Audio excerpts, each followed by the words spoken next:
Pro Tools, and we could make, you know, nice edits and fades and fancy crap. And it's cool, but in those days it had to be done with a razor blade. And so that's where I kind of learned my startup. And after a while, Mike Mike was I have to say, he's much of a savant genius. He just, of course, Paul, my dear friend who was mixing tonight, knows Mike. Mike could never keep a job because his brain moved too quick. And when people would talk to him about stuff that was bullshit, he just had to leave. He just couldn't handle it. So he'd call me up and say, Jimmy, I got a job for you. And I said, what do you mean? He said, well, I just can't work here anymore. Come over here. And I'd get the job. So there were a number of times at a recording studio, Mike would say, hey, come, I got a job for you, which was great because, you know, I was hungry, needed to work. And eventually I ended up in a place called Sunset Sound Recorders, which was where a lot of acts, you know, came to record. Herbie Albert, Tijuana Brass, Brazil 66 was some of the higher. It was owned by a man named Tutti Camarada who did all of the Disney music, which we all heard when we were kids. So it had a great history. Tutti was a nice man. He was Italian like I was. He liked the skinny little Italian kid that wanted to give me a job, so he gave me a studio for my own to work. So that's kind of how I broke from being a producer and fell into being an engineer, figuring I'd never make it. And I was glad to get the work and glad to have the trust of those people. Any other questions? I'm sitting there, someone could rattle like a magpie there. Hey Jim, would you like to have a butt cushion? No, you know what, I don't think it's going to help at this point. When you got a bony ass, you got a bony ass. Yeah. Harry Chapin once said that he had trouble getting his songs on the radio because they were too long. Who? Harry Chapin. Oh, Harry Chapin, Taxi, that guy. And all right. that. I wonder if you guys ever had that issue. You had a lot of long instrumental songs and stuff like that. And I noticed on your greatest friend's hit with Logs of Messina, the Angry Eyes song was truncated. It wasn't the long instrumental. It was a short, that's correct. kind of top 40 version. It wasn't because it was. Let's just put it this way: when you put together a greatest hits or a best of, they want to get as many tunes as they can on there, without, you know, obviously making the level drop. But generally, you're going to have 10 songs. Well, I prefer on a greatest hits to have 10 songs because that way the level stays up. What am I talking about? Well, in the old days with vinyl, you could really only get about 20 minutes on the side. If you don't, what happens? It was cut on the lathe, and the grooves would have to be closer together, right? So if you have more grooves, you have more time, but the more time you have, you still have energy, and bass notes have a tendency to cut further than high frequencies because they're, you know, different fit and wavelength, and they would cut into the next groove, and then you would get that skip that all of a sudden the music would jump 20 bars ahead. So you had to be mindful, and we wanted to get as much of the tunes that people loved on there, so that was the reason why that was cut. It was already on an album, so somebody wanted the long version, they could find it. As far as your question about long cuts, in the 60s, again, top 40 radio, it was a 2 to 3 minute record. That's how you got airplay. Thank goodness what happened was that everybody was buying radio stations because of, you know, they made a lot of money, AM, and nobody wanted an FM station because they didn't have FM radios in the cars. Well, suddenly they started making FM radios, and the AM stations, you could buy one for 25 cents. And all of a sudden, all these FM stations became available, and the people who were really into music and loved music, they started just playing their favorite tunes, the long songs they mixed. You know, you'd have many different styles of artists being played by one DJ. And that's kind of where we all, in the 60s, got educated on the different styles of music. Nowadays, you have that with XM radio. You can go pick the style of music that you want. Back in those days, it was one DJ, and you listened to what he played and said, hey, listen, I was doing Janis Joplin over here, Otis Redding, Buffalo Springfield. You know, that's just how it worked. I saw you about 50 years ago in LA when I graduated Me? high school. Yeah. 50, I'm only 56. You and Kenny I Loggins. was 6 years old then. And I wonder if I might impose on you, sir. Right now, I can't. Let me just explain something. We're not over this COVID thing yet. And there's a new variant out again. If I get it, even though you may not be sick, but if I catch that variant, all these people go home. Their jobs are at stake. So I'll get it for you at some point in time. But let's not do that tonight if you don't mind. Okay? I apologize. That's cool. We get it. Okay. I got a question for you, Jim. First of all, great show. You sound as good as ever. And I was wondering if you could say what the process was putting together the last Buffalo Springfield album when the group was in disarray and Neil was wandering off and everything else. It must have been something. Well, I was 19. The question was, what was it like putting together the Buffalo Springfield album last time around? Wasn't titled that yet. When everybody was in such disarray. Well, first of all, I never really felt any weirdness in the band. They all treated me with a tremendous amount of respect. I never saw any fighting or fussing or any of that. But what I did sense was they were seen to be off doing other things than working together. Didn't know why, but I was asked by Ahmed Erdogan and the band, quite frankly, if I would produce them. So when I took on the job, I just assumed we'd be all of us recording together. But that's not what happened.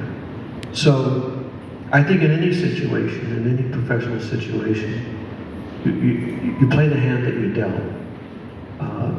Stephen was really, he knew who he wanted to play with, so he would say, hey, listen, I want to do a session. I'd like to look at Buddy Miles and myself, just the two of us. When can you book me some time, set up the studio? That was part of my job as an engineer producer. I would record his stuff. Neil, and I didn't know he was gone, but he was gone. Neil was pretty self-sufficient. When I first started working with the Springfield in 1966, when I first came to the studio, he was the first person I saw sitting there with a stack of tapes, so I thought he was the producer. And he was, I'm telling you, very organized about what he wanted, very methodical. Richie, on the other hand, doesn't read music. Wonderful songwriter, great singer, plays acoustic, but didn't have the ability to pull the players together. And he was upset with them, rightfully, because he wanted to play, he wanted to make music. So with Richie, I had to produce this album. I had to go another direction for him. I went to Leon Russell, who I became friends with, and I said, Leon, you have any folks around here? I'm making kind of a country, rock music, because another part of my life that you don't know about is that when Mike DeRoe and I were working, we built a studio in Hollywood called Universal Audio. And it was owned by a man from Texas who had two friends from Louisiana, Shreveport to be exact, Al Jones, Sonny Jones, and their sister had been married to the late great Hank Williams, as well as Johnny Horton. Those people were all into the whole rockabilly scene, the James Burtons, the Joe Osbornes, Dorsey Burnett, Keith Allison, all those rockabilly players. And I, before I even met the Springfield, was doing that kind of music. We built the studio, and all of a sudden one day I see Roger Miller. Whoa, I remember him, he was on TV. And then James Burton, oh my God, Ricky Nelson's guitar player. So I had all of this rockabilly stuff already going on for me, and had met Leon Russell in the studios. And I liked the players that he used to like. He liked the Southern players who had more of a sophisticated bluesy feel. So I went to him and I said, can you get me some musicians? And he got me Jimmy Karstein and Carl Rydell, I think is his name. And I can't remember the other players on there, but I was able to produce Richie's music, Merry Go Round, and a few other tunes I can't remember off the top of my head. So I was able to get that done. Eventually Neil came to me and said, I have this tune called I Am a Child. So by that time I finished working with Stephen, get his stuff, and I had this eclectic these eclectic recordings, that's the worst kind of album you could ever want to try to put together. But I was able, and I think a lot has to be said for Sunset Sound recorders, because it was a really wonderful sounding room. And it had a great chamber, so I could tie sounds and things together and compression and move things around with some of the tools that I had there to give it the cohesiveness that it needed.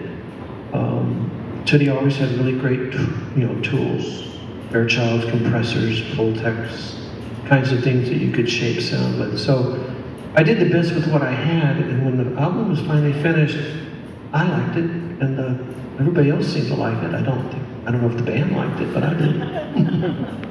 That's one of my favorite albums. So Good. Thank you. Any other questions? I got a question. I'm going to bore some people with some guitar questions.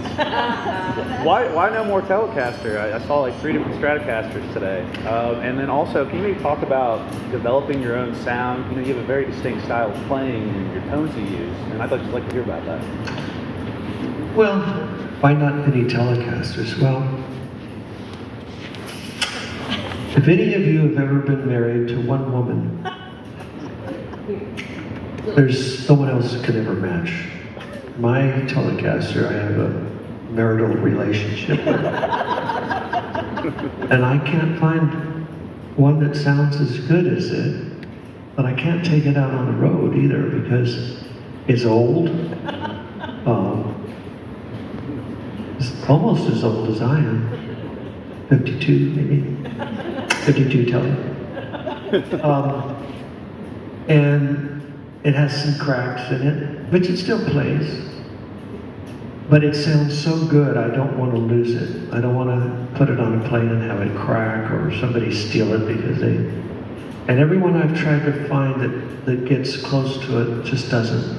Maybe one of these days we'll figure it out. I have brought some I have one with me, but it doesn't blend. What happened to me is that the Telecaster to me is a one-trick pony. And when Kenny started writing songs like Sail in the Wind and things like that, I was looking for another tone that I could have more versatility. So I was in Texas one time, and I walked in and I saw this Stratocaster, and I had owned a Strat originally when I was in Jim Messina and the Jesters. Which, by the way, I think that somebody released it, starting to sell a lot of records, more than I have done here. But it got stolen, and I just never had the money to buy one again. And when I started working with Poco, I was able to find the Telecaster. Rick Kuna, who was a guitar player in a group called Hearts and Flowers, bought 2 Telecasters in a basket. And he took the best parts that he could to make the one he wanted. And he took the rest of them to make the other one. And he said, that's yours if you want to buy it. So for $120, I bought that one. It had a microphonic pickup. It was extremely light. Had an overtone to it that was, yet you couldn't sit in front of the amp because it would feedback. But it had a sound. And to this day, I was working with John McVie, the Doobie Brothers, who were doing something for the bass player in the band, John, what's his last name? John Cowan. And I didn't realize that he was putting together a recording with like 10 guitar players, really great players. I just sent the tape, said put a solo on it, and I did. And in trying to do that, I realized, I need to pull, I used to call him Frank, had Frank and Jesse, the Telecaster and a Strat. I pulled him out and started playing it, and man, it all worked. So I don't bring it out. In Texas, I found a 57 Strat in 1970, 57 Strat. And the back position sounded very close to my Telecaster. So I thought, you know what, maybe I'd buy this, and then for those songs that Telecaster was needed on, I could use it. But then the other pickups gave me the tones that I got, say for instance on Sail in the Wind, songs like that. As far as how did I create my sound, I still don't know what my sound is. People say, hey, I like your sound. Hey, wish I knew what that was. I'd package it and sell it. I don't know, it's just me, I guess, the way I play. There are a lot better players out there, but I guess I found something that people like, so. Well, if it means anything, you have an imitator who plays in his basement a lot. What's that? You have an imitator here who tries to comp your sounds in the basement. Well, So. good luck. Okay, I'm going to be winding this up. Is there any other questions people would have? Yeah, I do. Can I speak from here? I'll talk loud. All right, if you talk loud. Okay, first one's really short, there's going to be two. Is who is the Dewey that you referred to when you were talking about Rusty Young and coming to New York?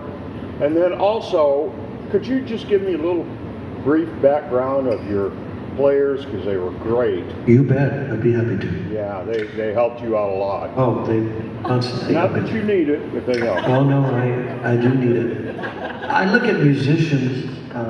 I'm not a very good tennis player. In fact, I don't play anymore, but I used to have a tennis court. And I really wanted to become a great player. And I had a couple of guys over one time that were worse than I was. And all I did was chase balls all day. And I finally said, I want to get a teacher out here. So I started working with a teacher. And I realized that the only way I was going to be better is that I had people who were better than I was at tennis. So don't tell these guys, I think they're all a lot better than I am. And so they make me look good. So that's the truth. The guys up here, before I want to answer your first question, Dewey, who's Dewey? Dewey Martin was the drummer in the Buffalo Springfield. Okay. And Dewey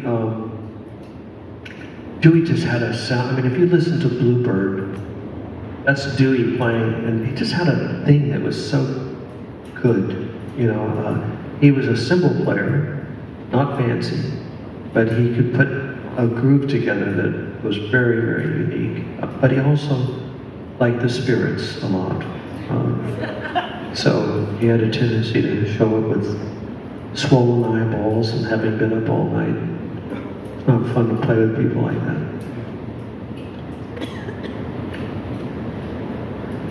The guys, okay. Michael Brady and I have known each other, golly,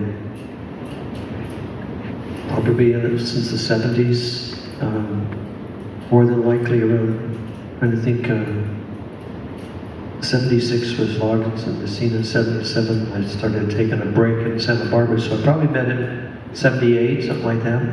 About the time I met Craig, who was in my original, on my original album, first solo album called Oasis. Is he the drummer? He's the sax player. The sax player. Yeah, Craig and I have been together for many, many years, on and off, only because, you know, I'll be doing something else. I quit playing for a while because I needed to raise my son, and he needed a dad to be at home. So when he got old enough to become a smart ass, I decided it was time to go back on the road. See ya. Right? He knows everything now. So, but Craig was on the original Oasis album I did for Columbia Records. He's a phenomenal singer. We don't really utilize his voice as much as it could be, but lately I've been asking him to improvise on Peace of Mind, and it's just an incredible voice. So, and an incredible, saxophone player as well. Michael Brady, we met. I was bringing his name up. We did an album called Messina, which we finally got. Warner Brothers actually gave me permission to release it myself in a limited amount. And Michael Brady's playing bass on that and singing. So is Craig. That was before he turned 56. So he was doing a lot of the real high falsetto parts on it. Michael and I wrote a couple of tunes on that together, but there's some incredibly talented people now. Dave Byer I met doing a benefit for in Santa Barbara. There was a terrible thing that happened. There was a mudslide, and it buried homes and people in them, and it was so shocking that it happened. And some of the families that managed to get out, we just needed to raise money, get them something, get them someplace, get them food, get them some clothes.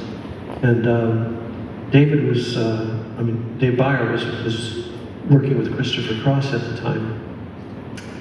And I had just volunteered my services, but I didn't have a band to bring along. And so Chris Bologna said, yeah, I'll get you a drummer, I'll get you this, that. So I started off to play the song with a bunch of guys I didn't know, and figured, Chuck Berry was the king of having so many songs that he didn't need a band. He'd just pick up a band wherever he went. If you didn't know a Chuck Berry tune, then you weren't a musician. Forget it. And I kind of have one tune that's like that. That's Your Mama Don't Dance. So we were getting ready to do this benefit, and the drummer started to play, and I heard the part, and I went, oh my God, that's the same part that was on the record. And I turned around, it was Dave Byer, and afterwards I said, wow, you played that almost like it was on the record. And he goes, yeah, I know, I wrote it down on a chart, played the music, and he read it. And I thought, wow, somebody would take the time to do that. I just kept in touch with him, and then 7 or 8 years later, he was available, and I snatched him up. And he's been working with me a number of years. So now James Frazier is new. He's in Nashville, where I live, and I wanted to start doing some of my solo work. And up to now, I've been doing the Springfield and Poco and some L&M stuff, where a violin is very crucial.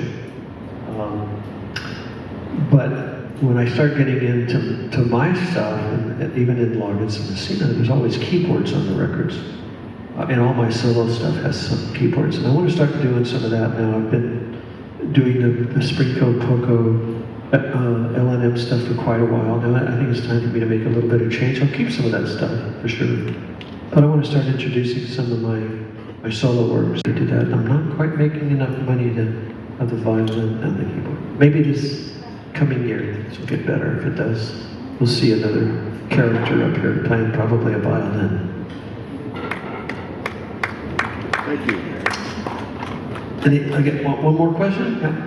What's your favorite or most enjoyable album that you've worked on, if you had to pick one? Oh boy. What's my favorite album, most enjoyable to work on? That's a tough question, because you have to understand, before I get involved in an album, I'm turned on about doing it. And then when I start doing it, I go, why did I do this? This is so much work. And then when I finally get done with it, and I listen to it, I go, well, I think everything's in the right place. And then maybe 3-4 years later, I go, this turned out pretty good. So art is a work in progress, and you never know when it's right, but you know when it's wrong. So I know most of the albums I did are not wrong. So they were all fun. They were all a lot of work. So I don't have an answer for you. Hey, thank you for coming tonight. I'm sorry we can't do the typical meet and greets, but I'd like to hear you and hear your questions and see your faces. So thank you for coming.